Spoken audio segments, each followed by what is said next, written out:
Hey tribe, I am back with part two of the learning of the Egyptology, gods, goddesses, and the primordial waters. I am reading from the Book of Doors, divination deck, an alchemical oracle form, ancient Egypt. This is chapter two. This is how the book look, and this is chapter two, and we're just going to continue with the lesson.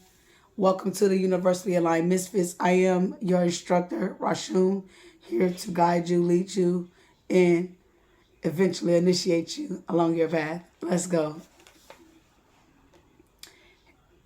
Chapter 2, Nectar, Number, and Sound.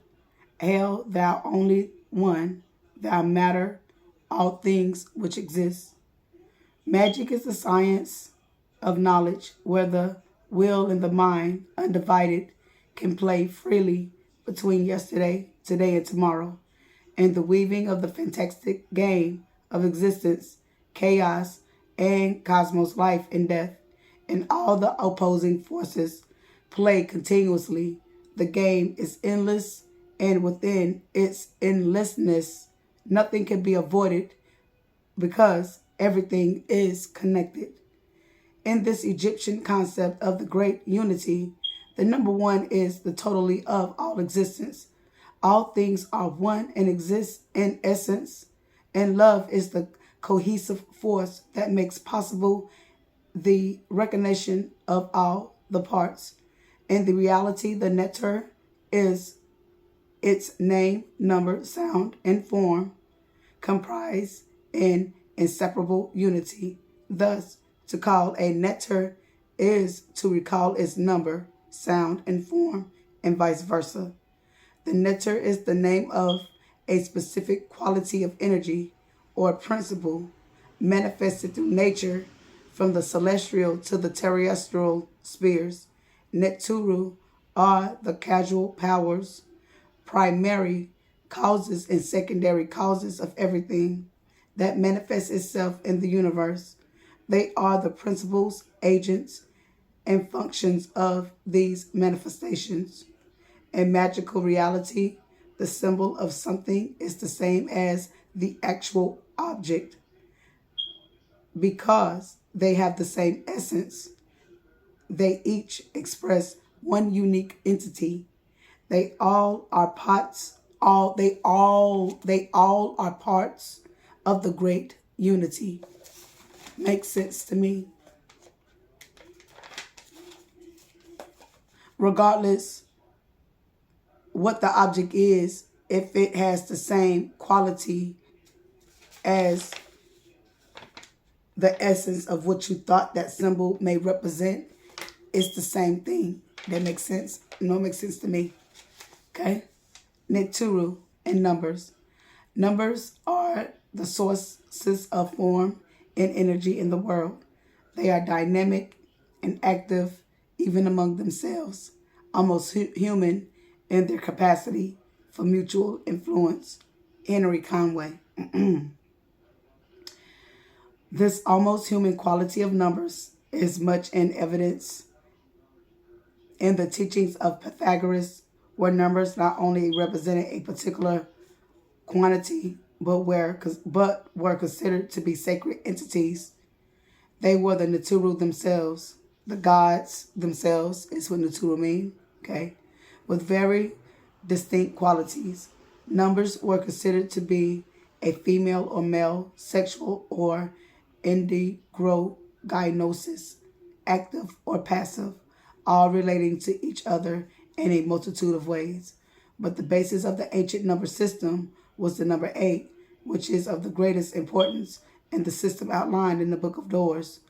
We can see 8 as a form of the double spiral that alchemical solve its coagula, the separation and union of the two primal forces of nature that twine as serpents around the caduceus of Hermes. Here are the sun and moon, sulfur and mercury, the female and male powers seeking union in each other in the chemical marriage of alchemy. 8 is a key number in Hermeticism, and it also appears in the 8 primordial Naturu of Egypt, the sacred Ogad. It also appears in the 8 primordial Naturu Egypt. I'm sorry, I read that again. The sacred Ogad. Every Natur corresponds to a number, and the number defines the quality of the principle, the fundamental truth or law embodied by the Natur. We can go on adding infinite correlations with different realms to every Natur. The element, stones, planets, animals, spirit, angels, humans, visible and invisible entities, worlds, planets, depending only on our faculty to perceive the relationships and our ability to count, are innumerate things. Our ability to understand and work magically depends on our own oneness. Our ability to capture the infinite into the now, the eternal present, as R.A. Squiler D. Lubez says, infinity is only because we don't know how to count on more after determined numbers because of our own ignorance. If we had the ability to go beyond, to venture into the totality, there would be no infinity, but a continuous sequence. Of course, the great unknown. Of course, the more you seek, the more abundant it is. There is no beginning, there is no end. It's the great infinity. It's a continuance of existence that no one could measure. Okay? Pythagoras taught that everything is ordained by numbers. Creation begins when numbers begin. When something can be given an origin and a name, the meaning of numbers corresponding to the Naturu. In the numerical system, the Naturu in each family are arranged in order from 1 to 8, so that all of the Naturu bearing the same number are related to each other. They each express the quality of the number. The relation of the Neter is the relation of the Neter to number may be obvious. For example, see Atum, or it may be quite subtle. In all cases, Neter numbers provides the reader with another avenue to explore the meaning of that Natiru, that God, okay? One in the origin, totally containing all within itself. The number 1 Naturu are Nu, Kimti, Patai, I'm sorry, y'all, Amun, Atum, Meskanat, Jeb, and Sokar. 2 is division, sexuality, opposition, and attraction, duality, multiplication. Number 2, Naturu, include Nut, Sheen, Batist, Apet, Shu, Tefnut, Renanet, sound like my name, Rena, Renanet, Sobek, and Apep. Yes, Apep, I love Apep. Yes, there is the creative triad, the original creative impulse that divides and unites into the particular form. It is the threshold nature of creation. The triangle, the mother, father, child, he who, Ra, Sekhmet, Emsu, Seth, Me, Ert, Ajit, and Empu, the number 3, Naturu. 4 is the 4 elements, the foundation of material form. Hehut, Kaspara, Bes, Kin, Mu, Nephet, Af, Naturu, Nefkabet, and Seshmu. 42 are number 4 Naturus. 5 is the quintessence, the distillation, the magical functioning beyond the phenomenal. The number 5 Naturu are Keku, Septet, Nephatrum, Tahuti, Aset, Banu, Happy, and Amit. 6 is equilibrium, the perfect balance of opposing forces.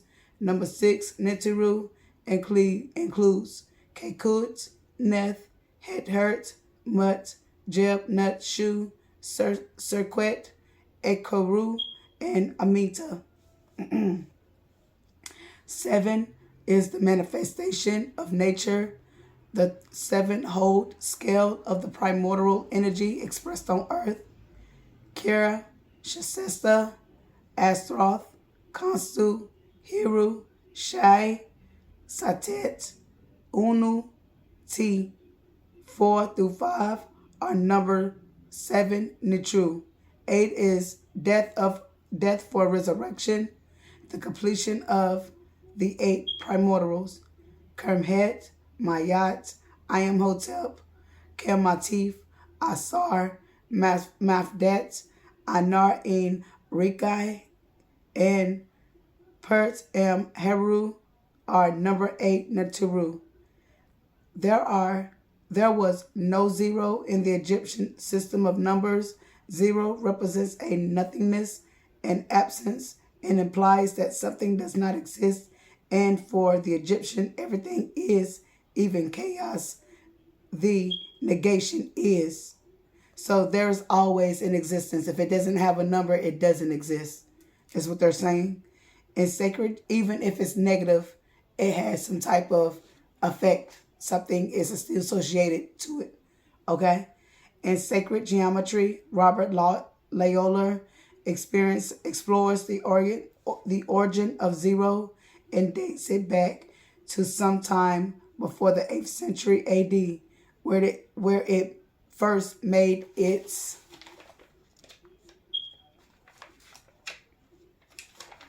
appearance in India in the old mathematical texts.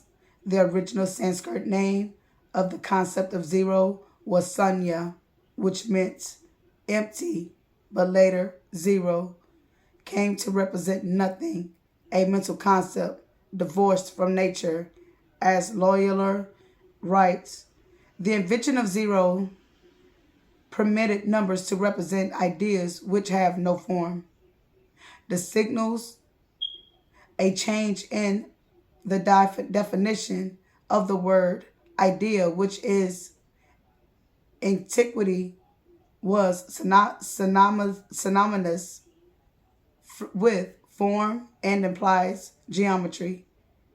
The Western rationalist mentality negated the ancient and reverse spiritual concept of unity, for which the adoption of zero unity loses its position and becomes merely a quantity among other quantities.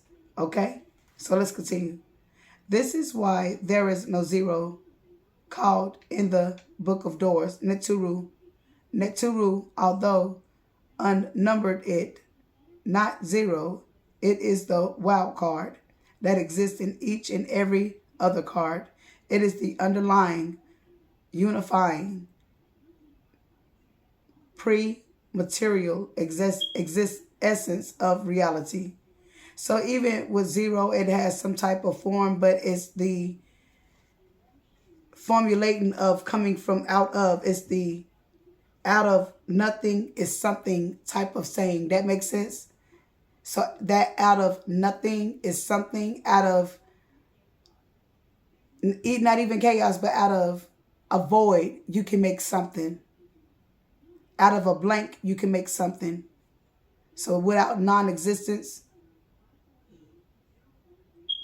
there is still existence. There's infinity. You can't have one without the other. Period. They are one of the same. Let's continue. The sounds and meanings of the hieroglyphs. The hieroglyphs writing of the Egyptians was puzzled and fascinated scholars, artists, and researchers for centuries. They puzzled and fascinated scholars, artists, and researchers for centuries. The hieroglyphs themselves, figures represented humans, animals, planets, or other objects, and sometimes geometric forms, were written without punctuation or spaces between the words. Their exoteric meanings however, have been deciphered. For example, some hieroglyphs are phonograms, which are characters representing a spoken sound, while others are ideograms, which are characters symbolize the idea of a thing without expressing the sound in its name. Yet the secret of Thoth's letters, the occult meaning of the sacred writing, remains hidden from the uninitiated. The hieroglyphs called ideograms contain a depth and a subtly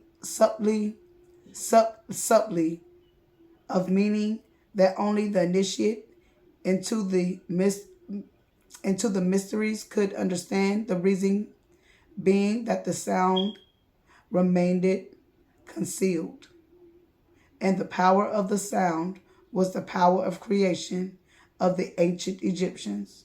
So the hieroglyphic scripts show us a very different mode of communication than our casual use of the writing and spoken word today.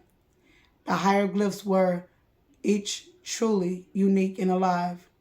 To write a hieroglyph was a magical act because each sign had the power to fix a reality, to create, to bring power into play. The Egyptian scribe had reed pens, a golden palette, and cakes of red and black ink, moistened with water for the tool of his trade.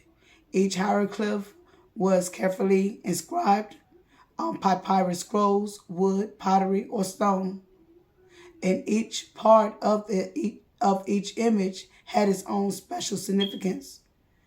The scribe's pattern was Tahuti, master of divine words and sacred writings, and Shahesta, the lady of letters.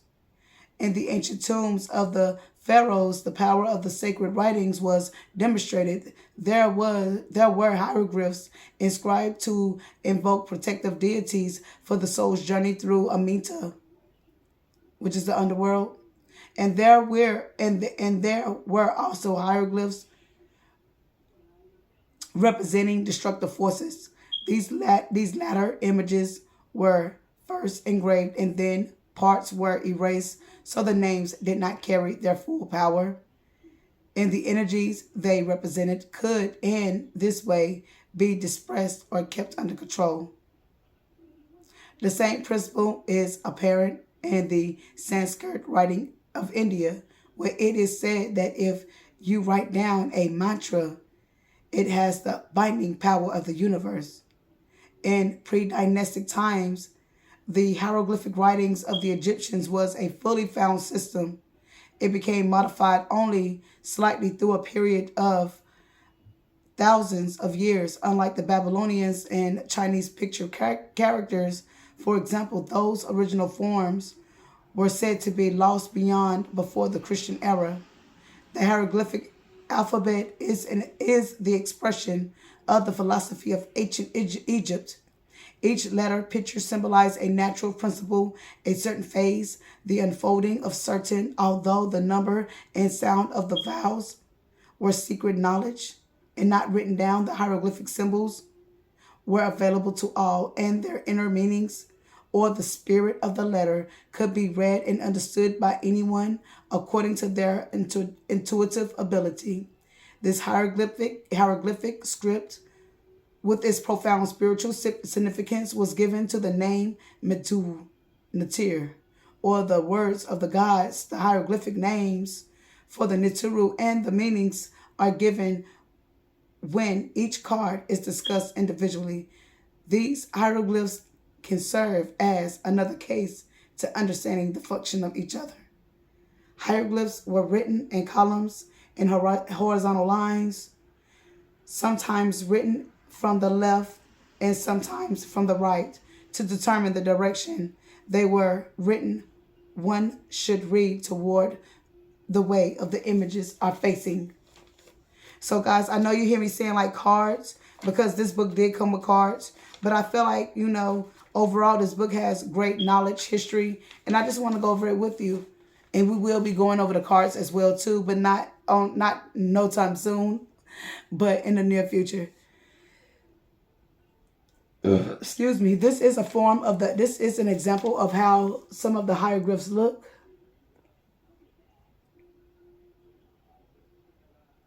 So we're going to continue. The Egyptian alphabet. A full description of the hieroglyphic meanings is far beyond the scope of this book, but to give some idea of the way the letter names are formed. For examples of the meanings are given here. The first letter, a bird, the first letter A is the vulture, who is silent. It is the silent indrawn breath that signifies the spirit. The second letter is the form of a reed growing. It signifies the outbreath, which brings form, the movement to spirit. For example, we have the Avnituru, who names means flesh. The third letter, A or Ga, A with the accent on top, or GH, Ga, is the forearm for the Egyptian. The human figure was seen as a 5-pointed star with the side points corresponding to the arms. Their measure of length, the cubit, was based on the length of the arm and hand, a symbol also of the measure of a person or the individual's ego. The name of the goddess, Mayat, contains both A's, the one without the accent and the one with the accent, both the spiritual principle and its ancient in its effect in the world, and thus the highest measure of power and greatness. So you have the A like this, and then you have another A going on top with the accent. Okay, that's what I'm talking about. Let's continue. The letter I is in form of 2 leaves, symbolizing vital, harmonic growth and the relationship of organic growth based on the golden ratio, or pi. Pi is 3.14, I believe. Okay, but let's continue. For this reason, it's either 3.14 or 3.16. I have to look that up again. I used to know this by heart. But anyway, let's continue. For this reason, a leaf is sometimes used to designate the sound. For this reason, a leaf is sometimes used to designate the sound. A, when written in the names of gods. The letter U is the image of a chick, a symbol of becoming. So that would like childbirth or coming in is what I'm thinking of. Anyway, the hieroglyph M is sound that means reabsorption. And an example of this sound being emphasized is in the name of the Nitter Imhotep, the healer. I is the individual consciousness. M is the reabsorption of what separate consciousness is in order for the healing power to flow. The overcoming of individual limitations, Hotep, is a peace and equilibrium, a reversal of Patai, which is creation. That makes so much sense. Let's continue.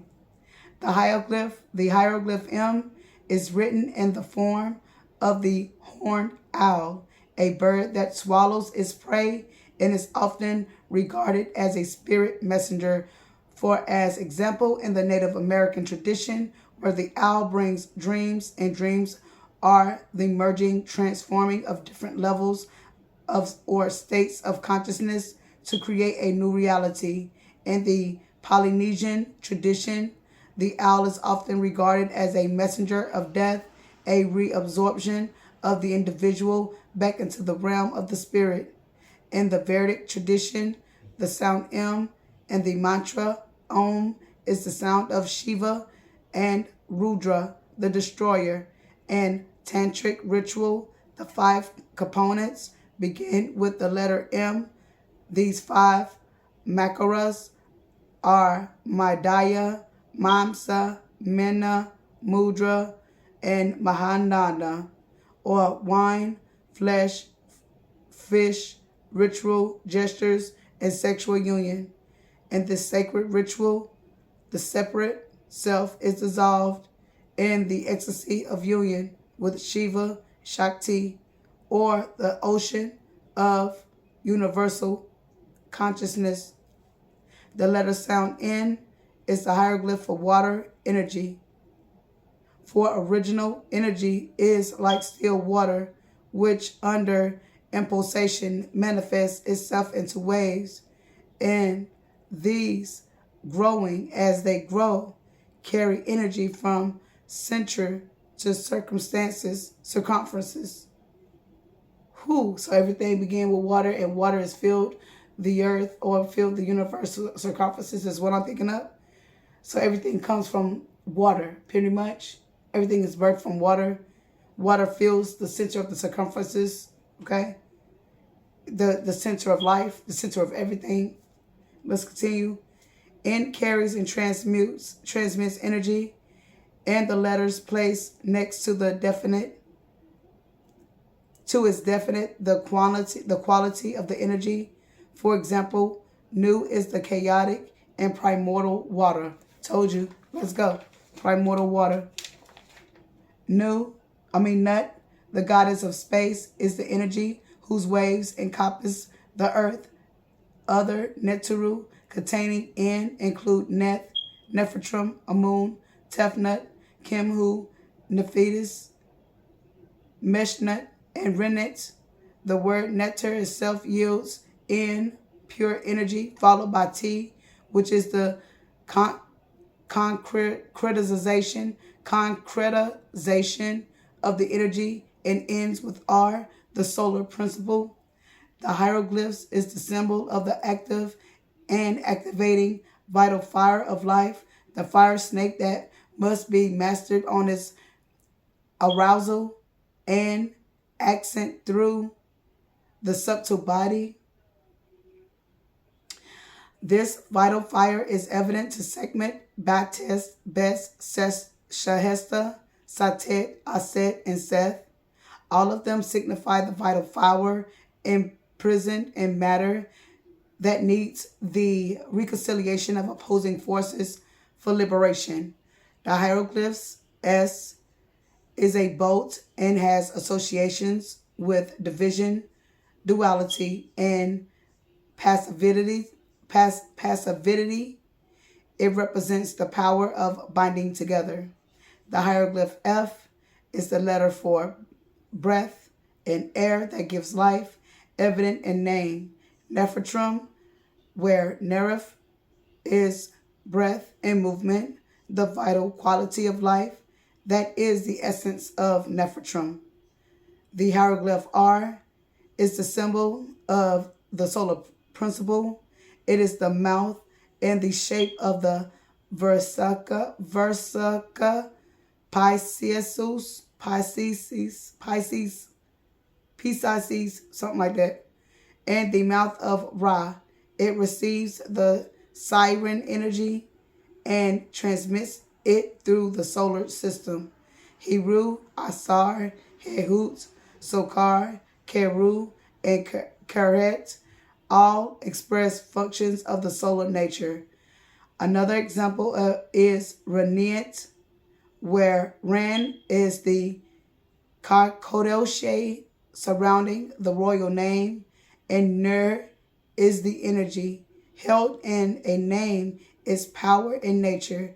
It is the essential energy that Reneat transmits as she nurses the Kai of her person. She is behind the saying, to know a thing's real name is to know its power. To pronounce it exactly is to free its energy. Oh, I love that. The letter K is the cup of principle and container of the darkness. The Netur Sokar contains the seed of all vital fires. concealed in the darkness of the dark Duat, and in the Duat. K from, I'm sorry, let me read that again. The letter K is the cup or the principle and container for the darkness. The Natura Sokar contains the seed of the vital fire S, concealed in darkness of the Duat K, from which the solar principle R will reemerge. G is a stand or support, and just as darkness supports light, one cannot exist without the other. G is individual with the Sanskrit gu, meaning darkness, and the emphasized in the punctuation of the names of the primordials Keru and Kerhut. Q is the triangle within which all possibilities are contained. The triangle is also linked in the Hindu tantric tradition with several gods and their aspect that comprises all of the three guanas or phases of becoming. For example, Kali, the black one, who represents dissolution and who is also the great mother of creation, is represented with the triangle in some of her aspects. H is the sound of light and spirit, shown in the Naturu, Heru, and Hehut. It is also in Heru, who is the light and solar principle, and the celestial Hehut, house of Heru.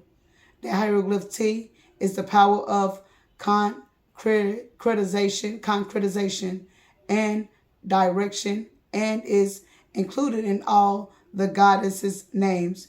It is linked with the earth and nature. Thus, the T in Neter is the principle of nature with a precise direction and function. T also figures in Atum, who projected himself from the formless chaos, and Satet, who gives direction to the vital siren fire upon earth. The hieroglyph P is the image of a door, the word for house per hieroglyph form is a rectangle with an opening giving the idea of going in and out. The name Patai has been interpreted as the opener. Also, Anubis, who guards the doorway to the Hall of Judgment, held the title Opener of the Ways. The hieroglyph B is the image of a leg and means go to ahead or to proceed. An example is best in his function and the secret rituals of rejuvenation and initiation. The forward movement means stepping through the doorway of initiation, whose sacred nature is revealed by S, the vital fire. The hidden vows. Let's continue with the last part of this chapter. Let's continue.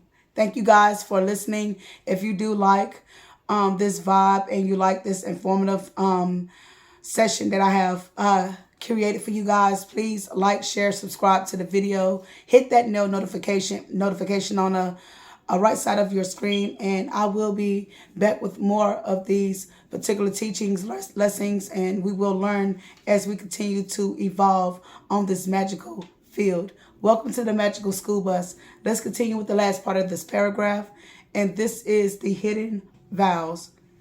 The Egyptians considered the vowel sounds to be the seats of creative power, and because of the great power, they were not written down, and the A and U in the hieroglyphic alphabet were not really vowels as we know them. Rather, they were complex sounds that cannot properly be equated with English vowel sounds. The consonants for names or objects were written, but the sound was concealed. The consonants could be seen as the outer manifestation and the vowels as the inner essence, and through their relationship, creation was possible. The initiate was taught this sacred connection and thus the knowledge of magic.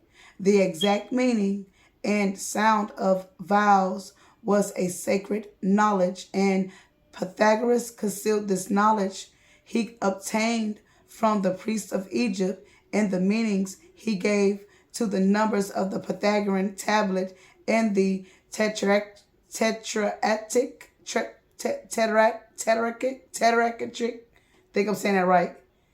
I want to say tetrix, the divine triangle